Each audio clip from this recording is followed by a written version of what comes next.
Bismillahirrahmanirrahim. We have gathered here to have a some sort of discussion on upper urinary tract obstruction. We have tried to make a simpler presentation so that we can have a better understanding of the topic and not to grab on the difficult things or concept behind it. I hope next time you will read the upper urinary tract obstruction, you will feel quite comfortable while going through the topic.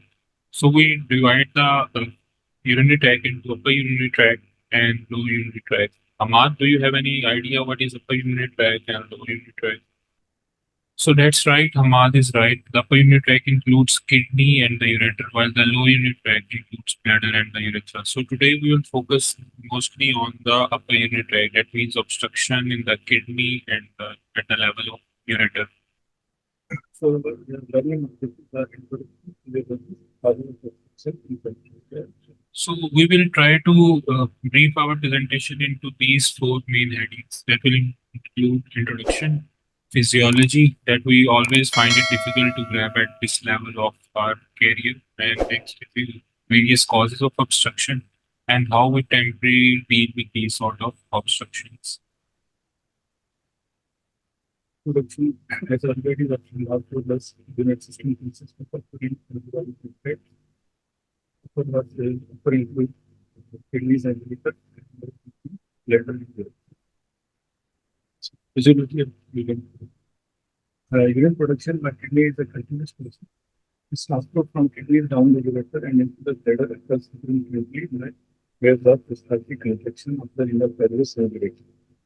The renal pelvis delivers urine to the vaginal ureter, where the vaginal ureter receives the bolus of urine, it stretches, and this stimulates it contract while the segment of the ureter just distant to the bolus of urine relaxes.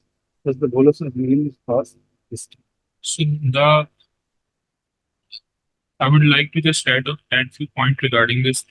The urine production is continuous while its passage is a intermittent, is in a peristalsis where these peristalsis is that much strong if a person is lying upside down. I mean to say, if it's as if head is down while the foot are pointing upward, these peristalsis waves are stronger enough to propel the urine against the gravity. And these peristalsis waves start at which level? And any idea, Shersha?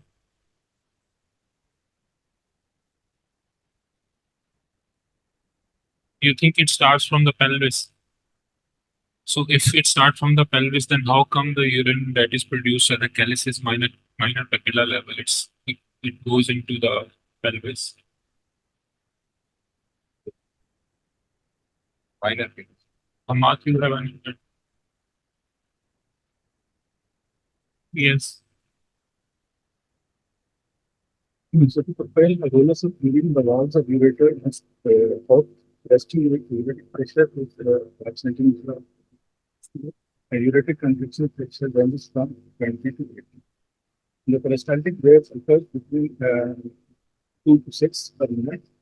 The VUJ acts as a one-way valve under normal conditions, allowing urine transport into the bladder and preventing reflex drag.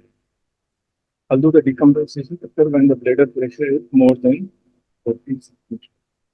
So this 40 centimeter of water, it's quite an important reading to value you come across in the PEET section. Whenever they do UDS, they just saw its pressure is less than 40 centimeter of water or it's high. Because at this pressure, like ureteric junction or the valve over there or whatever it is, the decomposition occurs at this valve and there is a good chances of damaging the upper urinary if the bladder pressure rises to 40 centimeter of water. That is the detrusor pressure, P-TED. So other than types of obstruction is impairment of urinary flow along the urinary tract. It may occur at any point from inner collections to the urethral gates. The number of causes include in pattern, word, intensive, extensive, academic, unilateral, bilateral, acute. There are certain points in the urinary tract that are susceptible to obstruction, like pelvic ureteric junction, uh, where the ureter crosses the pelvic rim and xycal ureteric junction. Urinary tract obstruction can be unilateral or bilateral. The most common causes for unilateral are pelvis and neuromuscular malfunction at the vaginal pelvis and ureter. The bilateral have many causes, mostly due to the low urinary tract. The obstruction is distal to the bladder neck, like PTH in the patients and PUV in demonstrates. So these are the very, as mentioned in the diagram, these are the various levels at which there is physiological narrowing in the level of ureter or pelvic junction, at which there is the pelvis combines with the ureter and where it crosses the pelvic rim and where it enters into the urinary bladder. These are the most common sites where the stone can cause obstruction over there and can be dislodged, can be lodged over there. So congenital causes includes PU0, narrowing structure estimates of PU0. PU0 is also the frequency of friction. PUR causing toxicity and tension of ureter, retrocable ureter, and urethral sleeve. Uh, Shiraz, can you go back? Hamza, can you tell few causes of intrinsic causes of urinary tract obstruction? What do you mean by intrinsic causes? Scars obstruction inside the lumen, like due to the PU junction, spots, any stricture which is caused by the post-surgery or the congenital, and any tumor, interlumen tumor. And, Okay, he is partially right. The intrinsic causes are those that includes the lumen and the wall as well. Because like intrinsic means there is problem inside the lumen or in the wall of the in the wall of the pelvic health system or ureter as well. Like uh, like for example, if we take the example of pelvic junction obstruction, there might be the stone causing that obstruction, but there might be no obstruction in the lumen as well, but just a peristaltic segment of, of the at the level of pelvic junction that is not making any peristalsis movement, so that is causing an obstruction. So it's not only includes intraluminal causes, but also includes the pathologies that affects the wall of the ureter or pelvis, whatever you call it, urinary system as well. So there are various causes like it could be stone, it could be tumor inside the bladder, it could be slap papilla, it could be clot, it could be anything. So, Asad, can you name few extrinsic causes and what do you mean by extrinsic causes?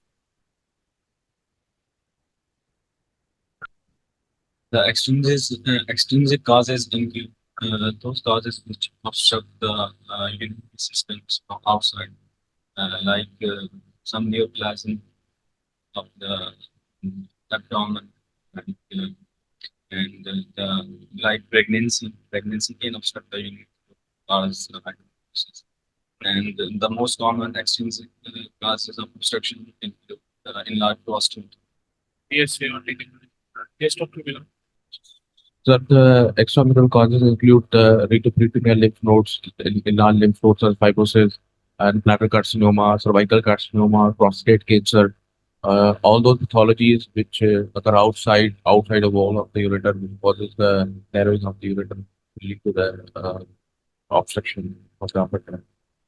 So you are right. We have divided them into various domains like congenital causes, intrinsic causes, and extrinsic causes. Intrinsic causes include the obstruction inside the lumen, including the wall of the urinary tract. And the extrinsic causes are those that are causing extrinsic compression on the ureter pelvis or at any level of the urinary tract. Both can have a destruction in the renal functions that we will gradually see in the next few slides. intrinsic causes that are intralinear or intralinear includes stones, PU0, the structure ectopic in matter for surgical or post-trauma, tumors, blood loss, blood papilla, inflammation, infection, trauma, and questions. I just want to add few words regarding the PUJO. What we have, we might be seeing in the theater, sometimes we just do retrograde or antegrade, and we saw that there is no obstruction on while we do retrograde and see the contrast is going into the pelvic health system, and we say there is no PUJO. So it's not that much right to say that there is no obstruction. When you do retrograde in the PUGO, the contrast can go into the pelvic health system.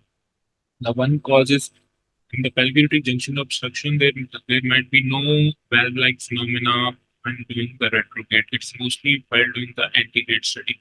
And the other cause, as I previously mentioned, it's not necessary to have a structural obstruction at the pelvic junction to call it a PUGO. There may be an adynamic segment in which while doing the retrograde or a forceful antegrade, the contrast may go down into the ureter or it may go up while doing the retrograde.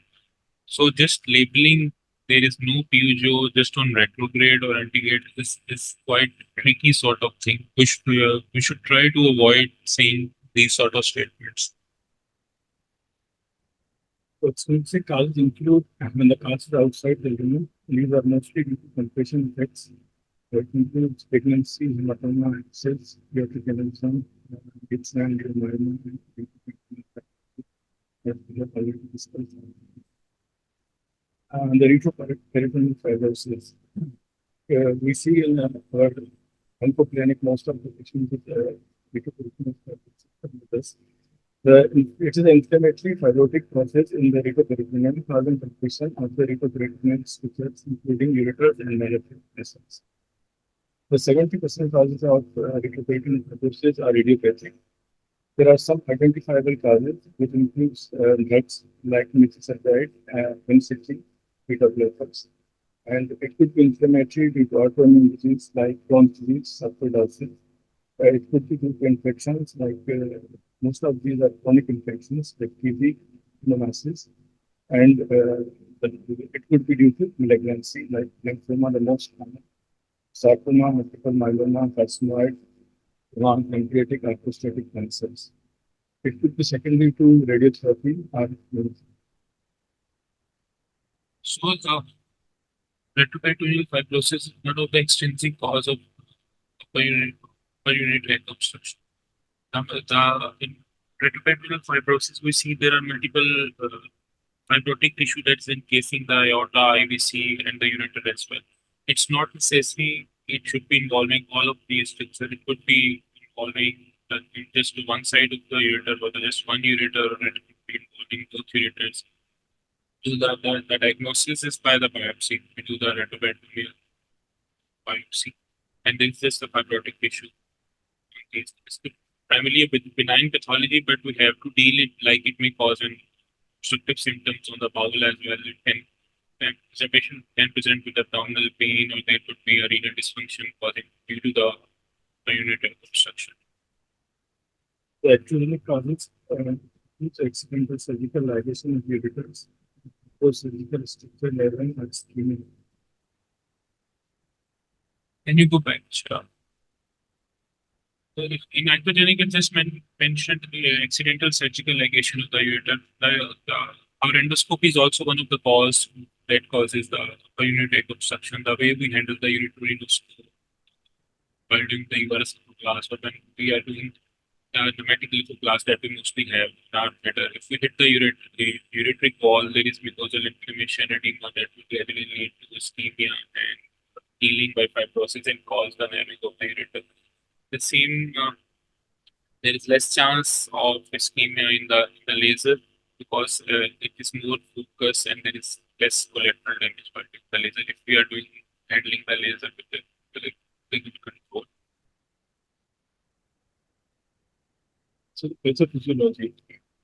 Pathophysiology depends upon whether it's acute, chronic, unilateral, bilateral.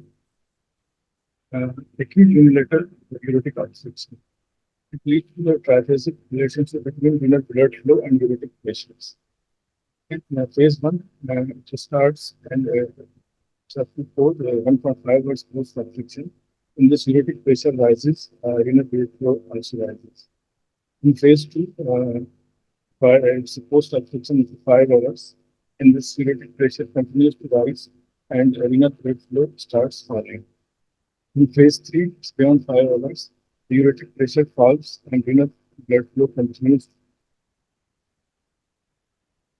Acute bilateral uretic obstruction or obstruction of a solitary kidney. The early hemodynamic response seen in unilateral uric obstruction is not observed or not revealed.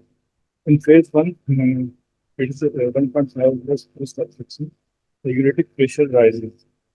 In phase two, 5 hours post obstruction, uritic pressure continues to rise. Renal blood flow is significantly lower than that during unilateral uric obstruction. In phase three, the uritic pressure remains elevated. In contrast to unilateral uric obstruction, where the uritic pressure was decreasing. By 24 hours, renal blood flow has declined to the same level for unilateral uritic obstruction. Now, the chronic bilateral uritic obstruction, it leads to a biphasic pattern, in contrast to acute, where there was a triphasic. In phase one, it's 1 hour post obstruction. The uritic pressure rises, the short-lived rise in renal blood flow.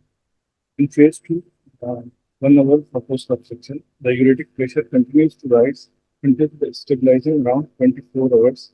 The renal blood flow rapidly falls down.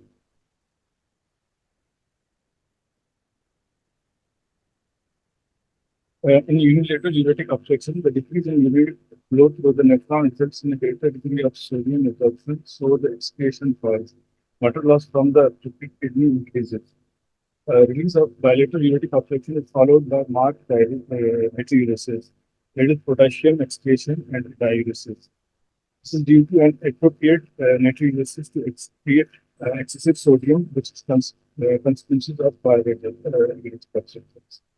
A solid diuresis from accumulation of urine in the extracellular fluid. I can agree the last 2, 3 slides were quite busy and it was a difficult concept to grab, but I would like to say the whole of the upper unit tract obstruction, it's quite easy and straightforward to understand, except this pathophysiology. I will try to summarize the last 3 slides using this chart.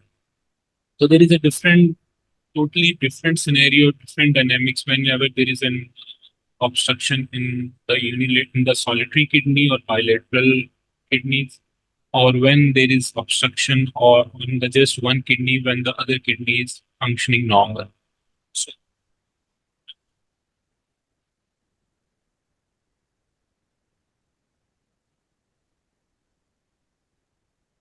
we just focus on the I think right side when where there is labeled as unilateral obstruction. The main mediators in the unilateral obstruction is the nitric oxide. Unilateral obstruction means when there is a stone in the one ureter and the other kidney is functioning normally. On the other side, there is bilateral obstruction on the solitary kidney. They both behaves in the same way. The main mediator that is functioning in all this scenario is the atrinatrate A and so what happens when there is a unilateral obstruction when the other kidney is functioning normal? Whenever there is obstruction, the stone, it raises the ureteric pressure. So when the ureteric pressure is raised, the nitric oxide or prostaglandin E, these are secreted. What they causes the efferent arterial dilatation. Efferent means they increases the blood flow to the kidney. So when there is blood flow to the kidney, there is no or minimal chance that the GFR is decreased. So this is the cause that we don't usually see renal dysfunction when only the one kidney is obstructed. Am I clear till that point? So there is no or minimal GFR reduction whenever there is a unilateral obstruction. So in the next step, if we go, this happens in the 1 to 2 hours, initially 1 to 2 hours. If we go the same step towards when there is a bilateral obstructed kidney or whenever you call there is calculus anuria or any cause that is causing bilateral obstruction or obstruction in the solitary kidney. In this, there is no release of nitric oxide. Whatever the intraluminal pressure or the tubular pressure raises due to there is stone. For example, we are taking the example of ureteric stones. So when there are bilateral ureteric stone, there is the intraluminal pressure or ureteric pressure is raised. So when there is bilateral obstruction or obstruction in the solitary kidney, there is initially increase in the renal blood flow. That is just for a few minutes, but the ultimate effect is that there is no efferent arterial dilatation that was caused by the nitric oxide. So there is no increased blood flow to the kidney. So when there is no increased blood flow to the kidney, the GFR will definitely decrease. So there is decreased GFR. So the main difference at the first step is in the unilateral obstructed kidney, there is no decline in the GFR, while in the bilateral obstructed kidneys or obstruction in the solitary kidney, there is GFR. There is decrease in GFR, right? Well, the second phase that happens around from 2 to 5 hours, these are same in both scenarios. The renal blood flow that was initially increased in the first phase in the unilateral obstructed kidney declines and the GFR decreases. The same happened in the bilateral obstructed kidney or whenever there is obstruction in the solitary kidney. The other difference comes at the third level, that is around in the 24th hour. In the unilateral obstructed kidney, when the other kidney is functioning normal, the renal blood flow that was initially decreasing, it is further decreased, and the GFR is further decreased, while there is efferent arterial dilatation resistance increase due to decreasing effect of the nitric oxide, as nitric oxide is consumed in whole of the first phase. But if we go to the bilateral obstructed kidney, or whenever there is obstruction in the solitary kidney that is mediated by A and P, there is efferent arterial vasoconstriction. Efferent arterial means the vessels that are taking blood away from the kidney. So whenever there is obstruction or constriction at these level, what they will cause? There would be anyone? Yeah, there will be parenchymal congestion. More chances of renal damage, decreased GFR, renal blood flow that were already there. So that is one of the reason you see when there is unilateral obstructed kidney, the GFR, the renal functions remains normal, while whenever there is a bilateral obstruction or obstruction in the solitary kidney, the renal dysfunction. So I would like to add, this was the only concept that I find myself difficult to grab when I was doing residency and was preparing for the exam. The rest of all of the things, the PUGO, retoperitoneal fibrosis, ureteric stricture, urethrosil, they are quite more or less common or simple things to understand. Dr. Sir, do you want to add something? Or Dr. GM? Both are our mentors in the story. This concept is not only viable in this context, but also it is viable to understand whenever you practice a little bit further into the realm of hypertension. So, many of the cases of hypertension are because of no etiology, and we call them essential hypertension. But if there is a cause related to kidney, then the most effective drug we all know is the ACE inhibitor. So the concept behind ACE inhibitor and ARB, which is angiotensin receptor blocker, these are two different drugs acting differently but in the same pathway. Your concept, this concept is again important in understanding that kind of hypertension and its antihypertensive effect of those drugs. It's very important.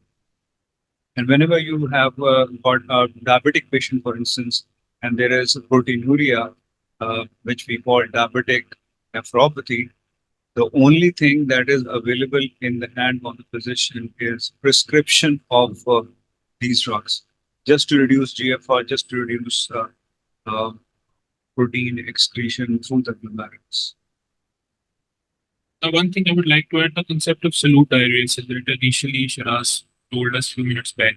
The concept of solute diuresis also happens in the transplanted kidney because there is increased urea creatinine and these electrolytes in the transplanted patient. So whenever we do the transplant, the patient has been given mannitol and the Lasix diuretics as well. But the one concomitant factor is the atrophy and is the renal dysfunction already raised creatinine. So whenever in the transplanted kidney the renal functions comes to normal, we see that their output gradually starts to decline or becomes normal.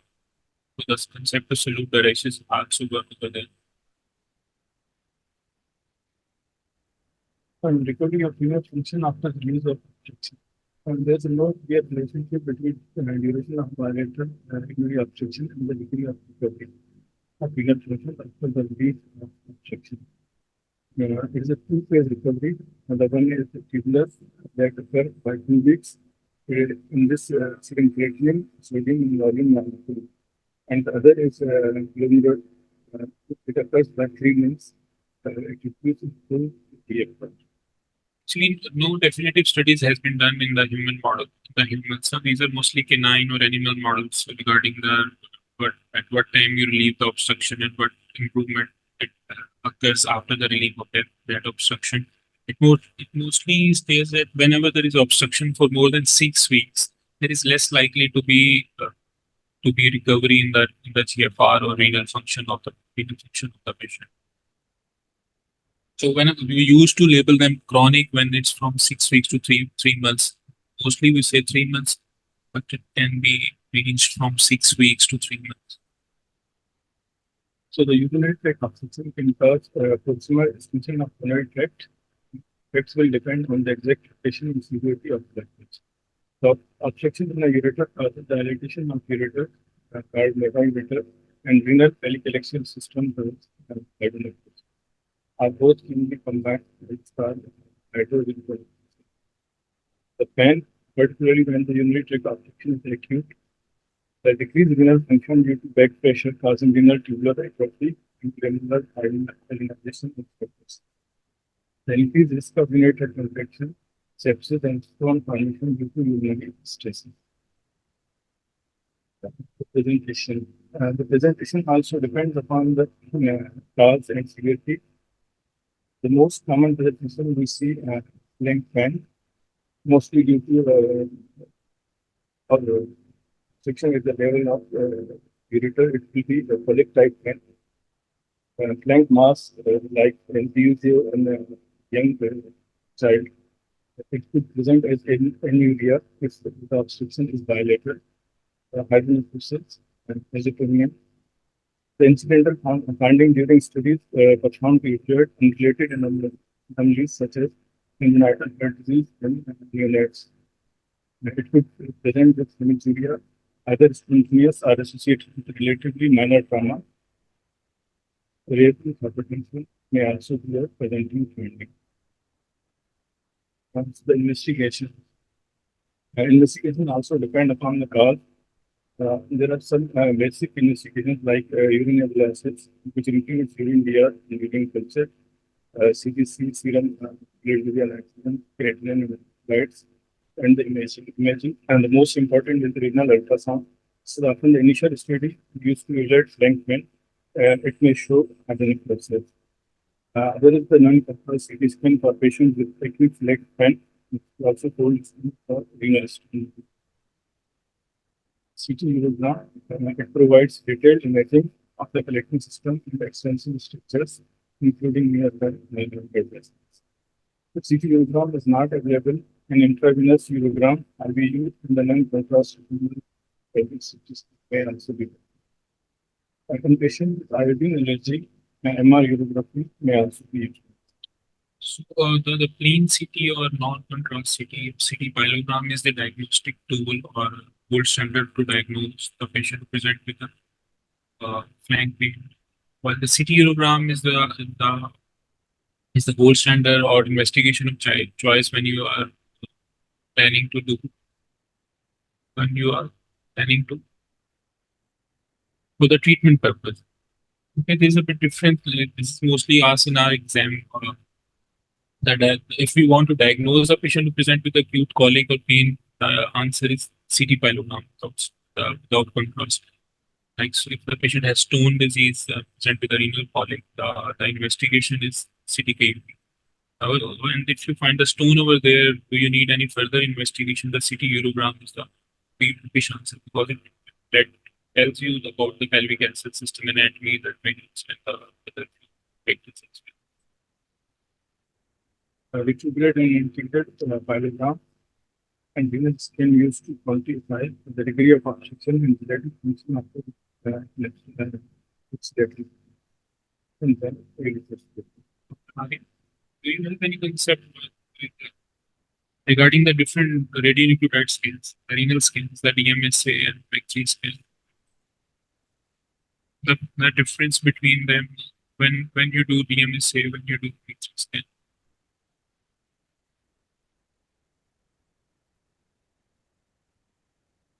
Functional obstruction in the kidney. Yeah, just two words to add from my side. The MAC3 scan is the dynamic scan, and the DMSA scan is a static scan. The DMSA scan it is a bit superior to MAC3 scan while showing the renal function and the scarring of the kidney. While MAC3 scan is superior when your aim is to see the drainage of the kidney or see the level of obstruction or that's right. Yes, Dr. Milord.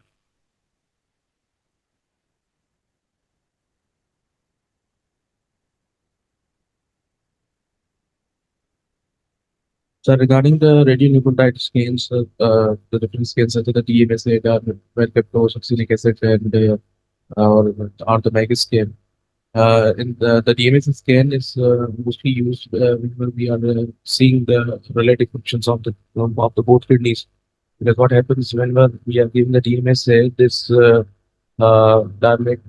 succinic acid, when it enters into the proximal tubules, it's mostly absorbed, and it shows the uh, more which is more superior as compared to the mega scan because mercaptoside triglycerine, it will pass out quickly. It will tell the obstruction rather than telling the relative functions of the both kidneys.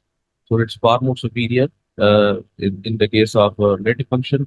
While whenever we want to diagnose the obstruction, we should use the mega scan. Yes, you are right. The MAC3 scan, it takes around 20 to 30 minutes. It's a 30-minute study, while DMSA scan is around 6 hour studies. The actual phenomena behind handling of these three different types of material and their ligands is because of their molecular weight in terms of the unit is kilodaltons. So in that range, the most inferior, or you can say sabse halka, is MAC3. So if your patient is in borderline renal failure or the GFR is close to 50, you can't have PTPA or DMSA. But MAC3 can be handled properly by the kidney and it will not be preserved or taken back into the journal circulation. And whenever such a high molecular weight substance is in the journal circulation of the body, it takes a lot of fluid with it, and there is always a chance of third spacing. So whenever you want to prescribe something to the patient, always think about the GFR. It's not the creatinine value, it's the GFR value. Creatinine might be 1.4, and if your patient happens to be a diabetic patient, maybe the GFR is less than 25. So always think of GFR first because this will tell you the handling of different kind of solutes and different kind of molecules at the level of basement membrane, at the level of glomerulus. And indications of intervention. It also depends upon the cause and severity of obstruction. Mostly due to find impairment of overall renal function and development of infection, rarely causal hypertension. The primary goals of intervention are relief of symptoms and resolution of renal functions. Urinary tract obstruction treatment and management. In general, where there is a partial urinary tract obstruction without evidence of infection or renal impairment, supportive treatment should be done with analgesics and hydration, sometimes with prophylactic antibiotics. Where there is a complete urinary tract obstruction, patients require procedure to relieve the blockade urgently. These include treatment of primary cause, which may include endourological, laparoscopic, robotic, or Huffman approach, and other is temporary diversion. The temporary diversion include the stenting of the ureter with the double J6 and percutaneous. So the temporary diversion, as we already mentioned, it includes percutaneous nephrostomy and double J6. The percutaneous nephrostomy is the introduction of a drainage catheter into the collecting system of the kidney under radiological control through the skin. It may be life-saving. Indications which include relief renal or aortic obstruction, secondary calculus, stricture neoplasm. In cases of urinary sepsis, like pyelonephrosis, necessation with renal failure. Temporarily divert urine in presence of tract leaks or fistula. The response to PCN can help us decide whether any corrective surgery is appropriate or if necessary. Contraindication. There are no absolute contraindications for PCN, and there are some relative contraindications which include probability, which should be corrected through procedure, incooperative or inconsistency, severe respiratory distress, skin disease or infection. The double G standard. It is a placement of soft anode tube with curving ends into the ureter, then urine from kidney into the bladder. So it's called double J stenting. It could be done retrograde or antegrade. The indications are similar to PCN. The retrograde DJ stenting is associated with septicemia, irritative bladder syndrome, forgotten stones, and high failure rate, the ultimate requirement of on the other hand, the PCN is associated with complications like bleeding, septicemia, tube blockage, accidental tube displacement, and moreover, the PCN also requires an extra care of external urinary collection bag. Involve a general physician or nephrologist if there is evidence of renal impairment. I think we all know the indications, contraindication of PCN and DJ and how we do it. We have done, and we must be doing many of them. Just a few words regarding the DJ stent. The urine does not flow through the DJ tube. Do you have any idea that the tube, the DJ stent that we pass, the urine does not flow through the DJ stent. It goes along the DJ stent. Basically, when we put the DJ stand in the ureter, it provides the patency to the ureter. The site of obstruction, it provides the patency to the site of obstruction, so the urine flow along the DJ stand rather than through the DJ stand. Yes, Dr. Tanveer, you want? I think you are right at R1 level. But urine does not flow through the DJ stand. It flows along the DJ stand. The class would be incomplete if we don't ask any words from Dr. GM. Dr. GM, please, your science. Yes, sir. Yes, sir. GM stands for Ghulam Mustafa, like, and I always call him GM stands for great man. So he's great man. Actually, urine flows from inside the tube of lumen of DJ and around the DJ port. This is not the correct concept that urine does not cross in from the lumen of DJ.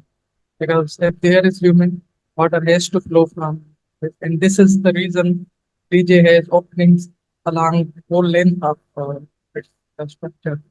And this is because if there is blockage at one lumen around that tube, then other lumens can drain the urine. And yes, this is true that not all cases, when there is much pressure inside the kidney, urine will flow from the lumen of the DJ and around the DJ, because DJ has both. One is to make sure the patency around the obstruction. When there is obstruction because of a stone, DJ will produce two patencies, one around the DJ and other from the lumen of the DJ.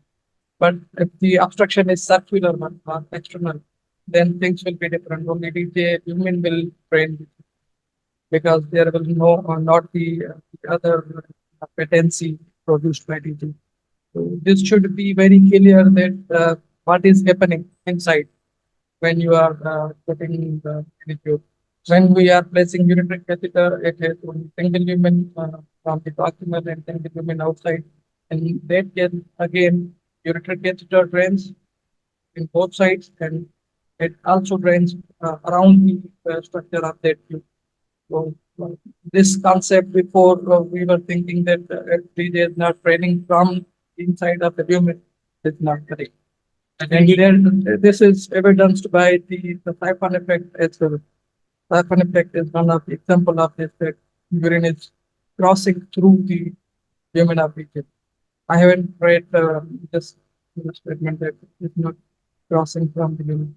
Okay, we all will go back and study regarding the drainage mechanism of physiology behind the detailed study because I haven't read it yesterday. Doctor sir? Actually, I just remind Dr. Tanvir because he was sitting in the crowd 2 weeks back when Waqar Bukhari was presenting his synopsis on the same subject. There was a quite bit of discussion on the function of digest, and I think he forgets everything and he's not recalling of what we have discussed. So the function of digestant is, as GM said, I'm in agreement with him, but with a slight bit of modification. That the side holes are not for sucking action. It is not like a siphoning, because for siphon you must have got a pressure head. So there is no pressure head which is either up or down. That is not the fact. The fact is these side holes are for the convection currents, and these convection currents, if you make a video film which is played like a slow-mo, then you will see that there are many different kind of waves produced by this simple tube. So this simple tube with an internal lumen of like 4.7 or 3.5 FR is not acting like a capillarity that we have experienced in our FSC. So there is no capillarity action, there is no sucking action. The effect of this tube is within and without, that is extralumen as well as intralumen, and that is the reason why Bahar Bukhari's synopsis was a little bit modified in the sense that we want to engage microbiology to see whether the biofilm is being produced on the surface of digestant or within the lumen of digestant. So both the things have to be taken care in this project, and then the concept behind that modification is what I have said earlier on. So this is something which has been settled. There is nothing that is still an enigma, and it has been settled by Hugh Whitfield, who happens to be the editor of British Journal of Urology way back in 1980s.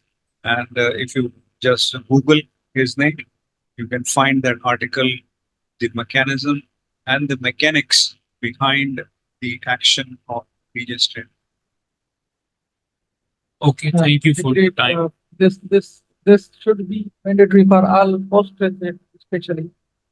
Whenever we are talking, you must have to go through these subjects because you will find many more concepts clear yourself. If you don't go again in that topic, your learning will be not as good as we want.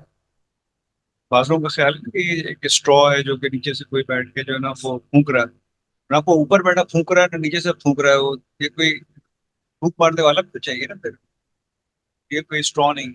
It might be hollow, but it is not a straw. Okay, thank you.